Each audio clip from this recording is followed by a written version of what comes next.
Então, na direita ou na oposição, há quem diga que vai ser pautado pelo vice-presidente a questão da anistia. E no governo, um vice-líder do PT, o deputado lá de Minas Gerais, Rogério Correia, anunciou alto e bom tom que o PT vai apoiar o Hugo Mota porque não vai ser pautada a questão da anistia.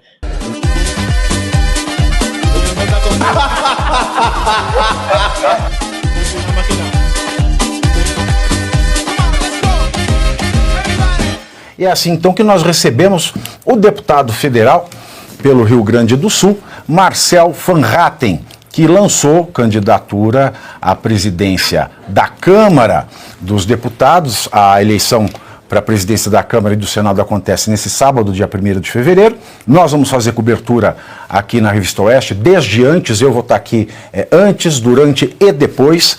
E eu queria já começar, Marcel, boa tarde em primeiro lugar, obrigado por estar aqui. Eu deixo claro que o convite é para todo aquele que quer falar. Então, se o Hugo Mota, que não precisa, quiser, o espaço está aberto também. E o que eu queria lhe perguntar é o seguinte, é uma coisa que eu já discuti com o Girão, com o Marcos Pontes, no caso do Senado. Pessoalmente, eu como eleitor, eu não sou estrategista político, não jogo xadrez 4B, não sei jogar nem dama direito. Como eleitor, eu penso que o meu representante, ele tem que jogar aberto comigo, ele tem que dizer em quem vota. Então já começa que é errado, no meu sentido de ética e moral, ter uma eleição secreta para esse cargo. E segundo, ao que parece, é que os próceres da direita no Brasil estão contando com uma vice-cadeira de uma vice alguma coisa, e assim contando com a diarreia do presidente da Câmara dos Deputados, para que, durante o seu surto de diarreia, eles assumam a presidência e tragam liberdade aos presos políticos do 8 de janeiro. Como é que está sendo essa candidatura, Marcel, e com essa paisagem desenhada de que o Hugo Mota já está eleito? A gente viu a pizzada aqui em São Paulo, não poderiam ter escolhido comida melhor, tudo acaba em pizza. Eu queria ouvir de você como é que está aí o seu feeling para sábado. Pavinato, obrigado em primeiro lugar, não pelo convite apenas, mas pelo trabalho que vocês fazem aí, incrível, e o tanto de pessoas que estão acompanhando é prova disso. Você falou que o Hugo Mota está convidado também a dar entrevista. Quem sabe você podia sugerir um debate. Não vi até agora essa sugestão ser feita por nenhum meio de comunicação. Por que não um debate com o Hugo Mota e com o candidato da extrema esquerda, do PSOL, e da mesma forma no Senado da República? Acho que seria muito bom até para poder esclarecer isso que você disse, porque fé eu tenho em Deus. Agora, os acordos que estão sendo construídos e que estão sendo anunciados são bastante contraditórios, porque na oposição se diz que vai acontecer isso que você falou, né? O presidente passa mal, acontece alguma coisa que ele não pode tocar, e isso nunca aconteceu, quem sabe até aconteça, mas dessa forma como está sendo anunciado, nunca vi, né? Do vice-presidente ter esse poder de pauta para pautar algo tão importante que é a anistia dos perseguidos políticos, dos presos políticos. Nem o presidente anterior, Arthur Lira, teve esse poder, porque ele voltou atrás várias vezes, interrompeu inclusive o trabalho na CCJ, que ia aprovar a anistia lá para poder ir para o plenário, e criou uma comissão especial atrasando o processo. Então aí também já entra o argumento contra aquela história de as comissões são muito importantes. Sim, tínhamos uma comissão importantíssima que era a CCJ. Sim, Carol de Tone fez excelente trabalho e avançou com várias matérias. Nesse ponto específico, que não foi por culpa dela, o presidente da Câmara dos Deputados interveio e atrasou todo o processo. E é ele quem está também dando toda a legitimidade à candidatura de Hugo Mota. Então, na direita ou na oposição, há quem diga que vai ser pautado pelo vice-presidente a questão da anistia. E no governo, um vice-líder do PT, o deputado lá de Minas Gerais, Rogério Correia, anunciou alto e bom tom que o PT vai apoiar o Hugo Mota porque não vai ser pautada a questão da anistia. Então, em quem a gente acredita? E tem outra. Quando o PT está junto no acordo, eu passo longe, porque não dá para confiar, a gente já sabe disso. Então, por esse motivo e tantos outros, sou candidato à presidência da Câmara, vim trabalhando junto com a oposição desde o ano passado, sem a menor vaidade, para buscar uma candidatura que unisse toda a oposição. Até lançarmos a nossa candidatura e também a do senador Eduardo Girão no Senado da República, não houve, infelizmente, né, essa disposição da oposição em montar uma candidatura, mas também não houve disposição para claramente dizer quais são os acordos. Então eu não consigo confiar em acordos que não são claramente expostos pelo próprio candidato. E aí, te devolvendo a palavra, Pavinato, talvez a ideia de um debate fosse a mais ideal, porque eu poderia ter a oportunidade ali de perguntar ao Hugo Mota, escuta, qual é a sua posição sobre o impeachment de Lula? Sou a favor, qual é a sua? A sua opinião sobre a anistia aos perseguidos políticos, que nem deveriam ser anistiados na sua maior parte porque não cometeram crimes, certo? A minha opinião é por anistia. E a sua? Combate aos abusos de autoridade do STF. A minha opinião é abrir a CPI imediatamente, investigar e punir. Qual é a sua?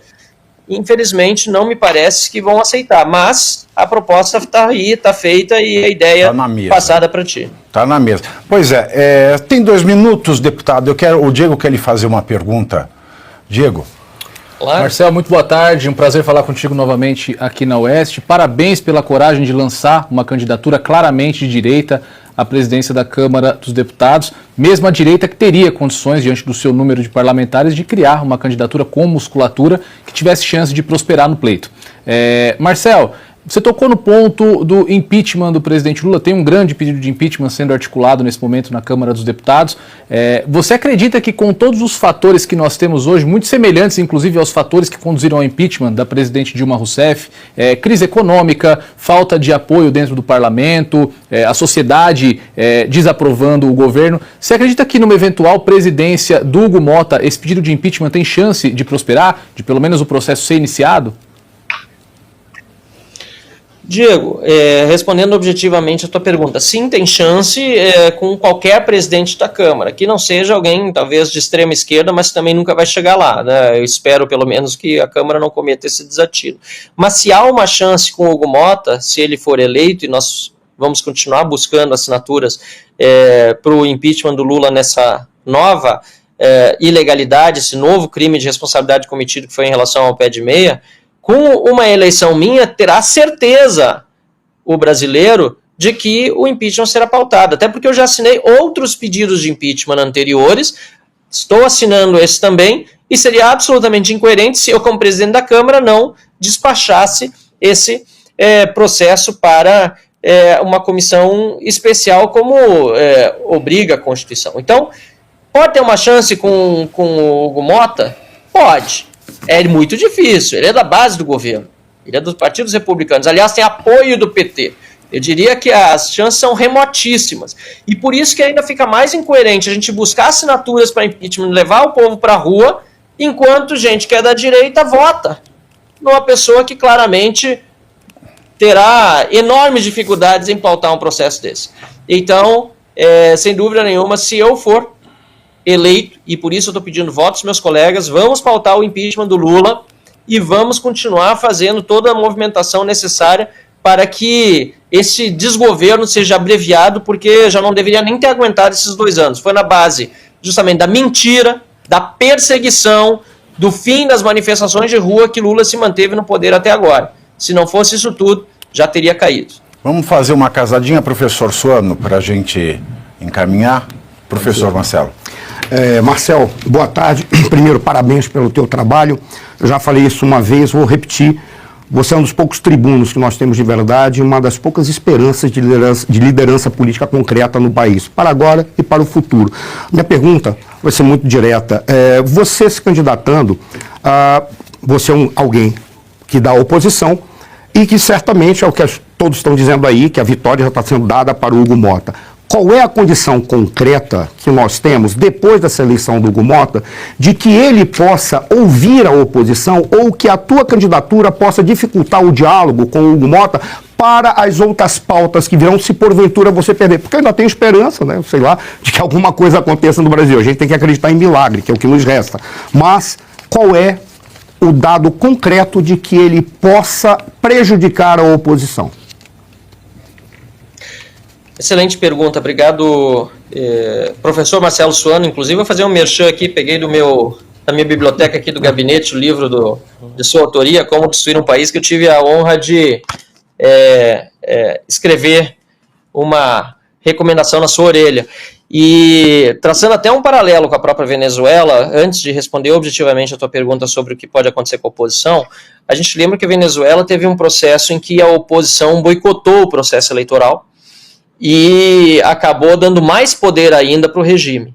E aqui nós não estamos boicotando, mas estamos já antecipadamente dando mais poder para o regime, apoiando um candidato que é do regime. Por exemplo, dizem que mais um desses acordos que só se sabe, né, de conversa de bastidor, não tem nada escrito no papel, não se vê o presidente, o candidato a presidente, Hugo Motta, com clareza anunciar isso, mas dizem que o PL ficaria com a primeira vice-presidência pelos próximos 2 anos e o PT indicaria 2 membros para o Tribunal de Contas da União. Sinceramente, isso é um péssimo de um acordo, se for realmente dessa forma.